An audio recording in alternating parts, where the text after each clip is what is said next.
الحمد لله الذي أرسل رسوله بالهدى ودين الحق ليظهره على الدين كله وأشكره على واسع جوده وكرمه ومنه وفضله وأشهد أن لا إله إلا الله وحده لا شريك له هدى من هدى بفضله وأضل من أضل بحكمته وعدله وأشهد أن سيدنا ونبينا ومولانا محمدًا عبد الله ورسوله اختاره ربه من جميع خلقه صلى الله وسلم وبارك عليه وعلى آله وأصحابه ومن اهتدى بهديه إلى يوم لقائه أما بعد أعوذ بالله من الشيطان الرجيم بسم الله الرحمن الرحيم وإذ يمكر بك الذين كفروا ليثبتوك أو يقتلوك أو يخرجوك ويمكرون ويمكر الله والله خير الماكرين عن عبد الله بن عباس رضي الله عنهما قال بعث رسول الله صلى الله عليه وسلم ل40 سنة ومكث 13 سنة بمكة يوحى إليه ثم أمر بالهجرة فهاجر 10 سنين ومات وهو ابن 63 سنة رواه البخاري ومسلم او كما قال النبی صلی اللہ علیہ وسلم۔ ہمارے پیارے نبی حضرت محمد صلی اللہ علیہ وسلم مکہ مکرمہ میں پیدا ہوئے۔ آپ کی والدہ کا نام آمنہ اور آپ کے والد کا نام عبداللہ تھا، اور آپ رحم مادر ہی میں تھے کہ آپ کے والد کا سایہ آپ کے سر سے اٹھ گیا، یعنی آپ دنیا میں یتیم تشریف لے آئے تھے، اور آپ پیدا ہوئے عام الفیل میں۔ عام الفیل کس کو کہتے ہیں؟ عام کے معنی سال اور فیل کے معنی ہاتھی۔ ہاتھی والے سال میں آپ پیدا، اور عام الفیل اس سال کو کہتے ہیں جس سال ابرہہ نے اپنا بہت بڑا لشکر لے کر بیت اللہ کو ڈھا دینے کے ناپاک ارادے سے مکہ پر اس نے چڑھائی کی۔ اس کے لشکر میں جہاں انسان تھے، ہر قسم کے ساز و سامان اور ہر قسم کے اسلحے سے مسلح تھے، وہیں دیو ہیکل بڑے بڑے ہاتھی بھی تھے، اور ان کے ذریعے سے وہ اپنے اس ناپاک ارادے کو انجام دینا چاہتا تھا، یعنی بیت اللہ کو ڈھانے کی۔ اسی لیے اس واقعے کو عام الفیل کہا جاتا ہے، اور جس سال یہ واقعہ پیش آیا اس سال کو عام الفیل کہا جاتا ہے۔ بہرحال وہ مکہ مکرمہ کے قریب ہی پہنچا تھا، مقام محصر میں، جو مکہ اور مینا کے درمیان ایک جگہ ہے۔ اللہ تبارک و تعالی نے اس کے بڑھتے ہوئے قدم کو روکا، اور کیسے روکا؟ چھوٹے چھوٹے پرندے غول کی شکل میں اللہ تعالیٰ نے ان پر بھیجے، اور وہ پرندے ان پر چھوٹے چھوٹے پتھر لے کر کے پتھر کی بارش کرتے تھے، اور اس طرح سے اس ننھی مخلوق کے ذریعے سے اللہ تبارک و تعالیٰ نے اس لشکر جرار کو ایسا بنا دیا جیسے کھایا ہوا بھوس چارہ ہوتا ہے، جس کو بھوسا کہا جاتا ہے۔ جانور اس کو کھا لے تو کھانے کے بعد اس کی کیا حالت ہوتی؟ چنانچہ اس ننھی مخلوق نے، جن کو ابابیل کہتے ہیں ہم لوگ، ابابیل نہیں تھے وہ، لیکن اسی سائز کے پرندے تھے، اور وہ کہاں سے لے کر کے آتے تھے؟ چھوٹی چھوٹی کنکری، حجارۃ من سجیل۔ سجیل کہتے ہیں مٹی سان کر کے چھوٹی چھوٹی گولی بنائی جائے، اور اس کو سکھا دیا جائے اور پکا دیا جائے، اس کو کہا جاتا ہے سنگ گل۔ اسی کو عربی میں کہتے ہیں سجیل۔ اب ظاہر ہے جو پرندے خود چھوٹے چھوٹے تھے تو کتنی بڑی پتھری لاتے رہے ہوں گے، لیکن وہ پتھری انسان کے سر پر گرتی تھی تو اس کو چیرتی ہوئی نیچے گر جاتی تھی، ہاتھی کے جسم پر گرتی تھی تو چیرتی پھاڑتی ہوئی گولی کی طرح سے وہ، حالانکہ گولی بھی جس کو لگتی ہے پار نہیں ہو پاتی، لیکن ان کی برسائی ہوئی یہ گولی آر پار ہو جاتی ہے۔ اور اللہ تعالیٰ نے اس واقعے کو سورہ فیل میں تفصیل سے بیان کیا، فرمایا الم تر کیف فعل ربک باصحاب الفیل، اے مخاطب کیا تو نے دیکھا نہیں کہ اللہ تعالیٰ نے ہاتھی والوں کے ساتھ کیسا برتاؤ کیا؟ الم یجعل کیدہم فی تضلیل، کیا اللہ تعالیٰ نے ان کے ناپاک ارادوں کو خاک میں نہیں ملا دیا؟ کیسے ملا دیا؟ وَأَرْسَلَ عَلَيْهِمْ طَيْرًا أَبَابِيلَ، اللہ تعالیٰ نے ان پر بھیجے غول کے غول، جھنڈ کے جھنڈ، ننھے منھے پرندے، ترمیہم بحجارۃ من سجیل، جو ان کے اوپر چھوٹی چھوٹی کنکریوں کی بارش برسا رہے تھے، فجعلہم کعصف مأکول، چنانچہ ان پرندوں نے ان کو مار مار کر کھائے ہوئے بھس کی طرح سے بنا دیا، نام و نشان مٹ گیا۔ میں نے بتایا کہ یہ واقعہ کہاں پیش آیا تھا؟ جب آپ مکہ مکرمہ سے منی جائیں گے تو وہاں ایک جگہ گھیری ہوئی ہے اور وہاں لکھا ہوا مقام محصر، جب نبی علیہ السلام وہاں سے گزرتے تھے تو اپنے چہرے پر کپڑا ڈال کر کے اللہ تعالیٰ سے استغفار کرتے ہوئے تیزی سے گزر جاتے تھے، اس لیے کہ ایسی جگہوں پر ٹھہرنے کی اجازت نہیں ہے، اس لیے کہ یہ وہ جگہ ہے جہاں اللہ کا عذاب آیا تھا، جہاں اللہ کا غضب ٹوٹا تھا۔ تو جس سال یہ واقعہ پیش آیا تھا اسی سال نبی اکرم صلی اللہ علیہ وسلم کی ولادت بسعادت، اسی سال آپ دنیا میں اور اس واقعے کو نبی علیہ السلام کی تشریف آوری اور آپ کی ولادت بسعادت کے برکات میں سے کہا جائے گا کہ اس طریقے سے اللہ تبارک و تعالی نے اپنے گھر کی حفاظت کی۔ بہرحال نبی اکرم صلی اللہ علیہ وسلم اپنے دادا عبد المطلب کی پرورش میں رہے، چونکہ باپ تو تھے نہیں، باپ کا سایہ سر سے اٹھ گیا تھا۔ دادا محترم بیت اللہ کے مجاور تھے، اس کے متولی تھے، اس کے رکھوالے تھے اور ان کا زیادہ تر وقت وہیں گزرتا تھا، تو وہ اپنے پوتے کو اپنے ساتھ رکھتے تھے۔ جب دادا کی عمر 8 سال کی ہوئی، 6 سال کی ہوئی، جب دادا کی عمر 8 سال کی ہوئی تو دادا کا انتقال ہو گیا، اور اماں کا انتقال اس سے 2 سال پہلے ہو گیا تھا۔ جب نبی علیہ السلام کی عمر 6 سال ہوئی تو اماں کا انتقال ہو گیا، جب نبی علیہ السلام کی عمر 8 سال ہوئی تو دادا بھی چلے گئے۔ اب جب باپ نہیں ہے، ماں نہیں ہے، دادا نہیں ہے، تو اب دیکھ ریکھ کرنے والا کون ہے؟ سر پر دستے شفقت رکھنے والا کون ہے؟ بہرحال ابو طالب تھے آپ کے چچا، اور عبد المطلب کے بڑے بیٹے، تو انہوں نے نبی علیہ السلام کو اپنی سرپرستی میں لے لیا اور وہ آپ کے ذمہ دار بنے۔ بہرحال پھر آپ وہیں مکہ مکرمہ میں آپ کی نشو و نما ہوتی رہی، اور آپ نے اپنے اوصاف حمیدہ اور اخلاق عالیہ کے ذریعے سے مکہ مکرمہ میں اپنی ایک شناخت اور ایک پہچان بنا لی، اور لوگ آپ کو الصادق الامین کہتے تھے کہ سچے ہیں، آپ امانت دار ہیں، سچے ہیں اور امانت دار ہیں۔ اور مکہ کے لوگ کیا چھوٹے کیا بڑے اپنی امانتیں نبی علیہ السلام کے پاس لا کر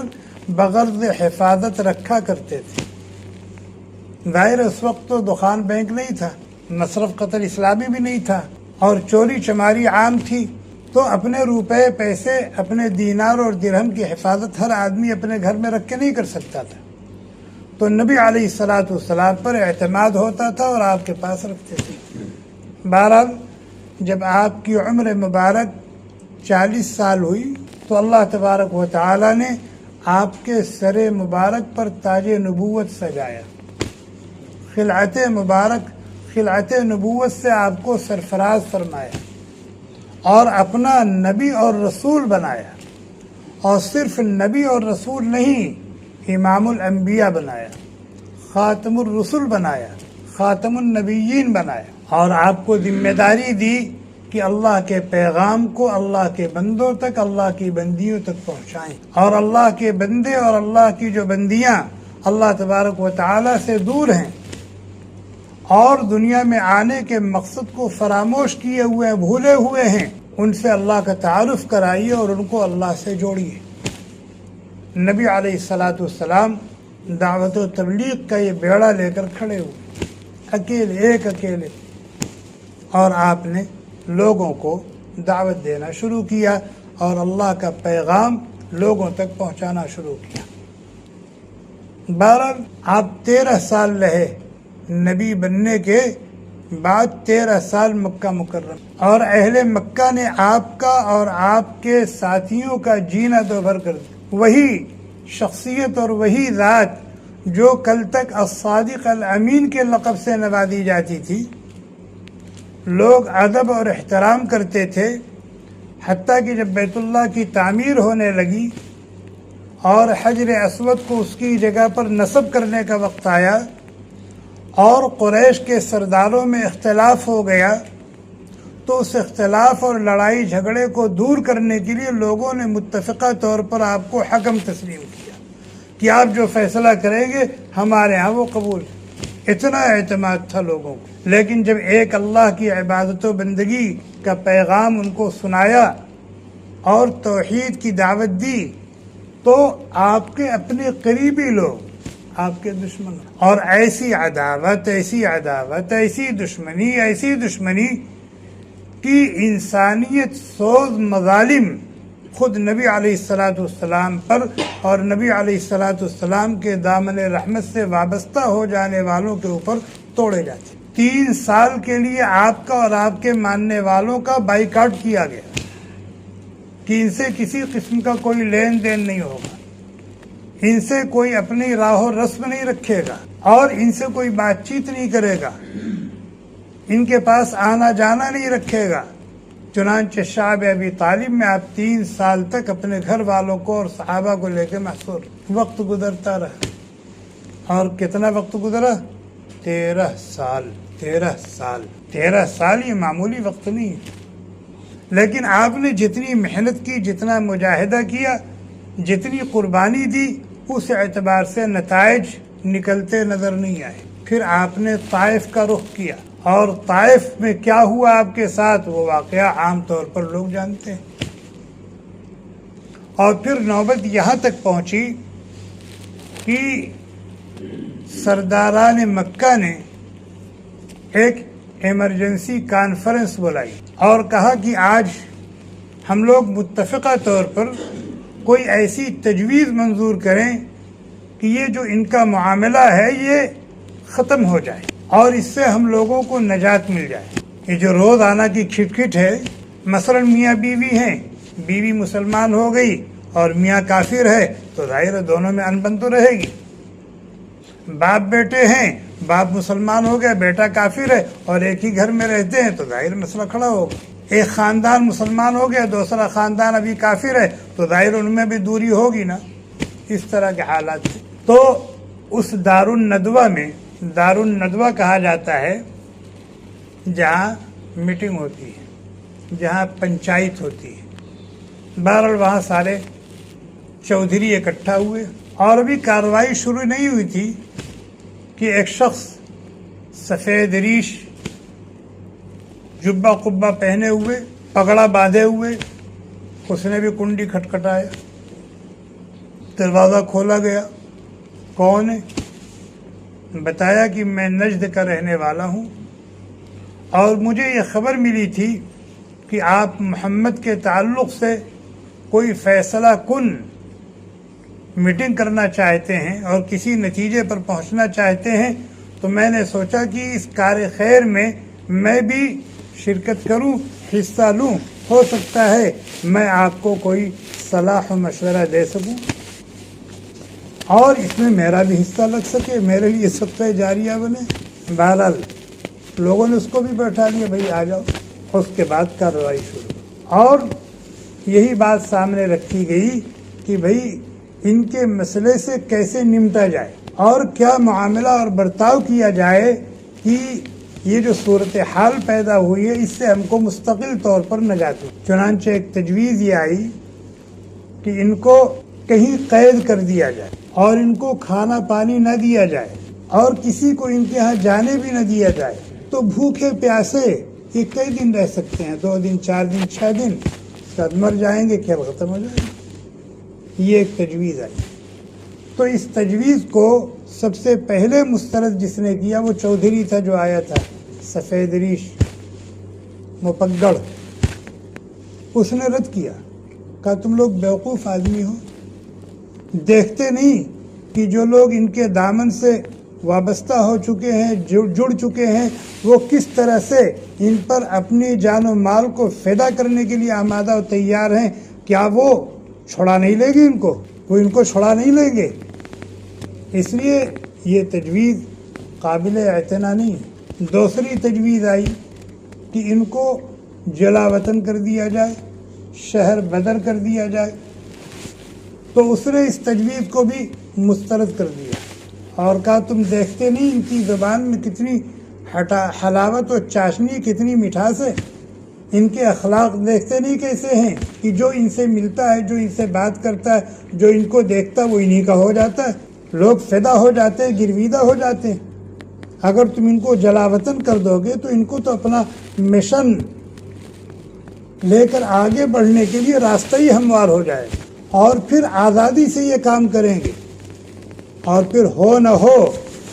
ایک بہت بڑا لشکر تیار کریں گے، اس کے بعد مکہ پہ چڑھائی کر دیں گے۔ اس لیے یہ تجویز بھی درست نہیں۔ تیسری تجویز آئی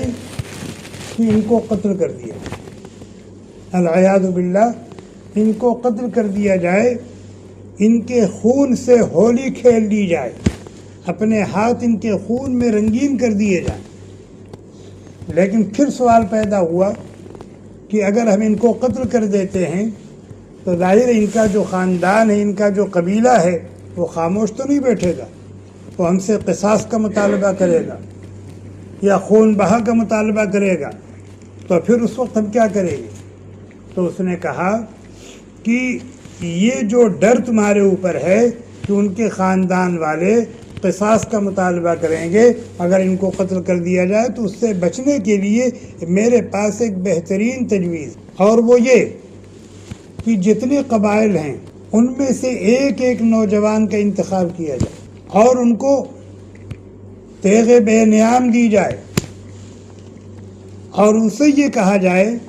کہ سب ایک ساتھ حملہ کریں، سب ایک ساتھ حملہ کریں، اور کوئی یہ نہ بتا سکے کہ یہ کس کے تلوار سے قتل ہوئے ہیں۔ تو ظاہر ہے جب یہ نہیں طے ہوگا کہ کس کی تلوار سے قتل ہوئے ہیں تو قتل تو ہوئے ہیں، اور تو قتل کرنے میں اتنے لوگ شریک تھے تو قصاص کسی کو ملے، تو ظاہر ہے مجبوراً وہ خون بہا پر راضی ہو جائیں گے، اور ہم سب مل کر کے چندہ کر کے ان کو خون بہا دے دیں گے اور معاملہ ختم ہو جائے گا۔ چنانچہ اس پر تالیاں بجی اور اس کو قید تحریر میں لایا گیا، اور پھر فوری طور پر اس تجویز کو نافذ العمل بنانے کی کوشش۔ ہر خاندان اور ہر قبیلے سے ایک ایک نوجوان کا انتخاب ہوا، وہ کل تقریباً 9 یا 10 تھے، اور پھر یہ مہم ان کے سپرد، اور پھر انہوں نے یہ طے کیا کہ اس کے لیے بہتر شکل یہ ہے کہ ہم ان کے گھر کا محاصرہ کر لیتے ہیں، اور جب یہ اپنے گھر سے نکلیں تو ایک بارگی سب لوگ حملہ آور ہو جائیں۔ اللہ تعالیٰ نے یہ جو میٹنگ ہوئی تھی دار الندوہ میں، ابو جہل کی سربراہی میں، اور حاضرین میں سب سے خطرناک جو تھا وہ مپگڑ تھا، سفید ریش والا نجدی بڈھا۔ اللہ تعالیٰ نے اس کا منظر قرآن میں کھینچا، وَإِذْ يَمْكُرُ بِكَ الَّذِينَ كَفَرُوا۔ وہ وقت یاد کیجئے جب آپ کے خلاف سازش کر رہے تھے اہل کفر و شرک۔ کیا سازش؟ فرمایا ایک تجویز یہ آئی تھی کہ لیثبتوک، کہ آپ کو قید کر دیا، او یخرجوک یا شہر بدر کر دے، او یقتلوک، اور یہ آخری جو تجویز تھی اسی پر اتفاق. وَيَمْكُرُونَ وَيَمْكُرُ اللَّهُ، وہ سازشیں کر رہے ہیں، اللہ بھی تدبیریں کر رہا ہے. واللہ خیر الماکرین، اور اللہ کی تدبیر کے سامنے کس کی سازش چلنے والی ہے، کس کی دال گلنے والی. اللہ تبارک و تعالی نے بذریعہ وحی اپنے نبی کو پوری تفصیلات سے آگاہ کر اور حکم دیا کہ آپ ہجرت کر جائیں. اور صحابہ کرام رضوان اللہ تعالی علیہم اجمعین میں جو لوگ ہجرت پر قدرت رکھتے تھے وہ اکثر ہجرت کر چکے تھے، اور نبی علیہ السلام کو اللہ تبارک و تعالی کی طرف سے اجازت کا انتظار تھا. اور حضرت ابوبکر صدیق رضی اللہ تعالیٰ عنہ نے ہجرت نہیں کی تھی، جبکہ حضرت عمر رضی اللہ تعالیٰ عنہ اور دوسرے لوگ ہجرت کر چکے تھے. ان کو نبی علیہ السلام کی سفر ہجرت میں مصاحبت کی حرص اور خواہش تھی کہ یقیناً آج نہیں تو کل آپ بھی ہجرت فرمائیں گے تو ہجرت میں شرف مصاحبت مجھے حاصل ہو. بہرحال جب اللہ تبارک و تعالیٰ کی طرف سے حکم ملا کہ آپ ہجرت کر جائیں تو آپ سیدھے حضرت ابوبکر صدیق رضی اللہ تعالیٰ عنہ کے گھر گئے. اور ایسے وقت میں آپ گھر گئے جس وقت میں لوگ اپنے گھر سے نکلا نہیں کرتے تھے، سخت دھوپ کے وقت، دوپہر کے وقت. بہرحال آپ نے جا کر کے بتایا کہ اللہ تعالیٰ کی طرف سے اجازت مل گئی. حضرت ابوبکر صدیق رضی اللہ تعالیٰ عنہ نے پوچھا کہ ہم رکابی کا شرف کس کو حاصل، آپ کا رفیق سفر کون ہوگا؟ اللہ کے نبی علیہ السلام نے فرمایا اتنا خوش ہوئے کہ زار و قطار رونے لگے. حضرت عائشہ صدیقہ رضی اللہ تعالی عنہا کہتی ہیں کہ اس دن میں نے جانا کہ آدمی خوشی سے بھی روتا ہے. اس دن جب میں نے ابو بکر کو فرط مسرت سے روتا ہوا دیکھا تو میں نے جانا کہ آدمی خوشی سے بھی رو پڑتا ہے. بہرحال اللہ کے نبی علیہ السلام بادل ناخواستہ آپ نے مکہ مکرمہ کو خیر بات کہا اور سفر ہجرت پر اور 3 دن آپ نے غار ثور میں قیام فرمایا. اور ظاہر ہے اس کے بعد کی جو تفصیلات ہے وہ بیان کریں گے کہ اللہ کے نبی علیہ السلام نکلے تو وہ سب ننگی تلوار لے کر کے محاصرہ کیے ہوئے تھے، اور آپ نے یہ دعا پڑھی وَجَعَلْنَا مِن بَيْنِ أَيْدِيهِمْ سَدًّا وَمِنْ خَلْفِهِمْ سَدًّا، اور پھر ایک مشت مٹی لی اور ان کے سروں پر ڈالتے ہوئے نکل گئے. وہ انتظار میں کھڑے. پھر کسی نے بتایا کہ میاں میں نے تو ان کو اس طرف جاتے ہوئے دیکھا ہے، وہ تو تمہارے سروں پہ خاک ڈالتے ہوئے گئے ہیں. جب انہوں نے دیکھا تو واقعی ان کے سروں پر خاک ہی بارہ. آپ غار ثور میں پہنچ گئے اور اس کے بعد آپ کا تعاقب شروع ہو گیا. قریش پاگل ہو گئے. قریش کو جب یہ خبر ملی کہ وہ تو ہمارے سروں پر خاک ڈالتے ہوئے ہماری آنکھوں میں دھول جھونک کر کے چلے گئے ہیں تو وہ پاگل ہو گئے اور تلاش میں ادھر ادھر بھاگنے لگے، دوڑنے لگے. جاسوسوں کو ادھر ادھر دوڑایا، بھئی اتنی جلدی آدمی کہاں جا سکتا ہے. اور بڑے بڑے انعامات کا اعلان کیا گیا. 100 اونٹ، 200 اونٹ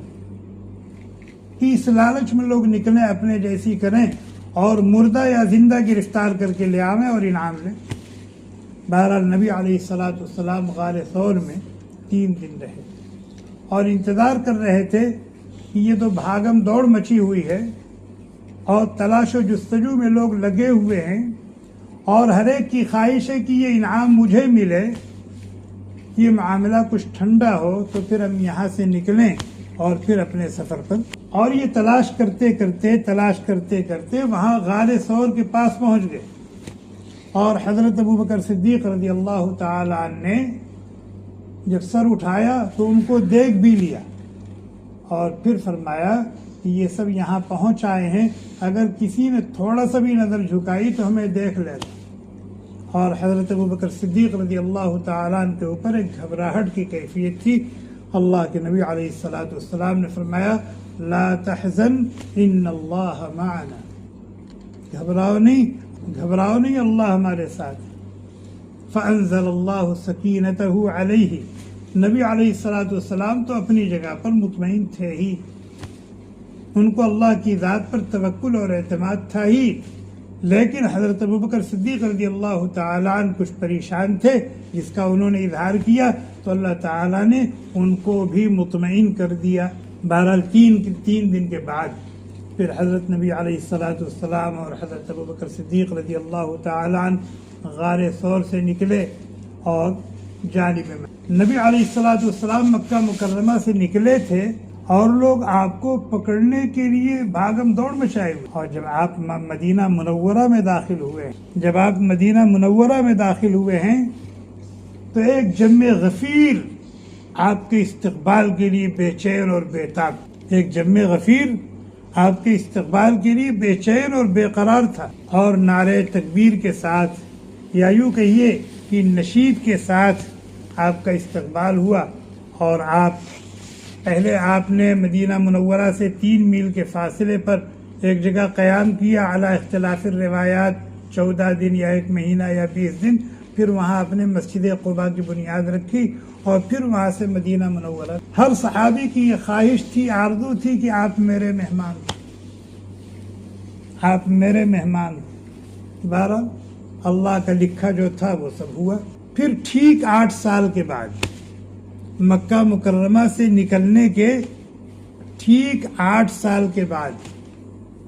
آپ صلی اللہ علیہ وسلم اللہ تبارک و تعالیٰ کے حکم سے فاتح مکہ بن کر کے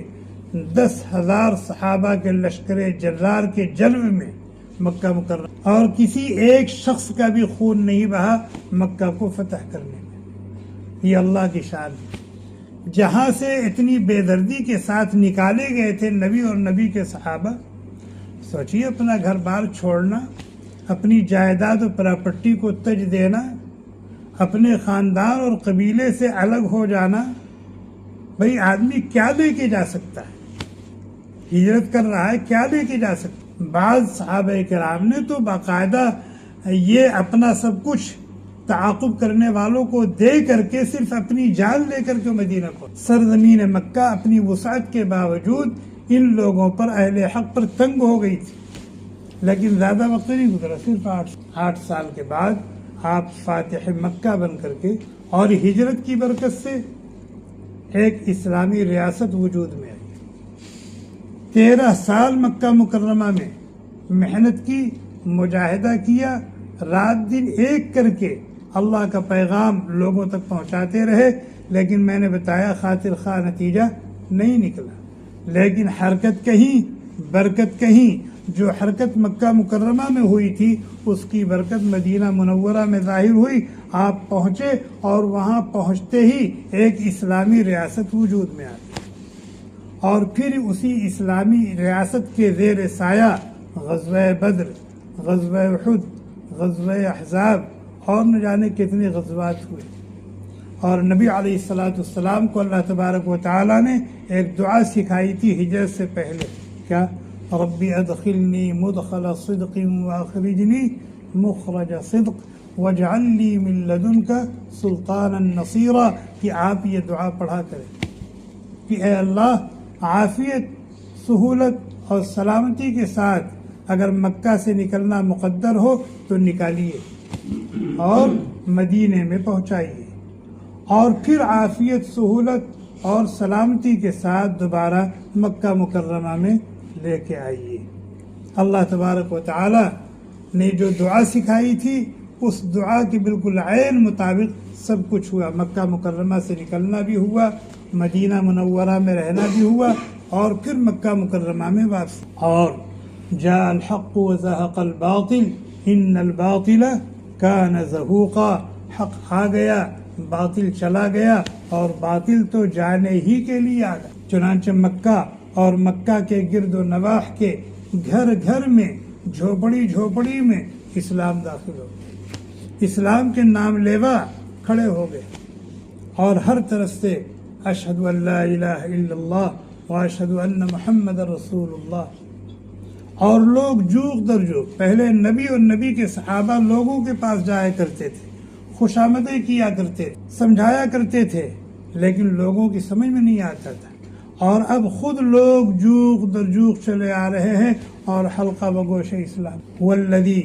ارسل رسولہ بالہدی ودین الحق لیظہرہ علی الدین کلہ ولو کرہ المشرکون. وہی ذات پاک ہے جس نے ہدایت اور حق دے کر کے اپنے نبی اور رسول کو بھیجا تاکہ اللہ کا دین تمام ادیان پر غالب ہو. اور اللہ تبارک و تعالی ایسا کر کے رہیں گے. یریدون لیطفئوا نور اللہ بافواہہم، یہ کفار مشرکین چاہتے ہیں کہ اپنے منہ کی پھونکوں سے نور ہدایت کو بجھا دیں. اللہ متم نورہ، اللہ تبارک و تعالی اپنے نور کو، نور اسلام کو، توحید کو، نور ہدایت کو عام اور تام کر کے رہیں گے، چاہے اہل کفر و شرک کا کلیجہ کتنا ہی کیوں نہ پھٹے. نور خدا ہے کفر کی حرکت پہ خندزن، پھونکوں سے یہ چراغ بجھایا جائے. یہ ہجرت کے موضوع پر سرسری طور پر ایک گفتگو ہو گئی ہے. اللہ تعالی ہمیں اس سے سبق لینے کی توفیق عطا فرمائے کہ ہمارے پیارے نبی صلی اللہ علیہ وسلم نے اور نبی کے صحابہ نے اس دین کی خاطر کیسے کیسے مجاہدے کیے، کیسی کیسی قربانیاں دی. عزت، شرافت اور بزرگی، عروج اور ترقی ہدیے میں نہیں ملا کرتی، ہدیے میں نہیں ملا کرتی، ڈالی میں سجا کر کے پیش نہیں کی جاتی، بلکہ محنت، مجاہدے، صبر اور ثبات اور قربانی سے اس کو حاصل کیا جاتا ہے، چھین کے لیا جاتا ہے، چھین کے لیا جاتا ہے. اور نبی علیہ الصلوۃ والسلام نے اور نبی کے صحابہ نے جو راہ اختیار کی تھی، امت جب اس راہ پر چلے گی مکی زندگی میں اور مدنی زندگی میں، تو پھر وہ عروج اور وہ ترقی امت کو ملے گی، اور جب اس راہ سے ہٹے گی تو پھر ذلت اور پستی کے گہرے کھڈ میں جائے گی. Thanks for watching. Don't forget to like, comment, share and subscribe to Al Wahid channel.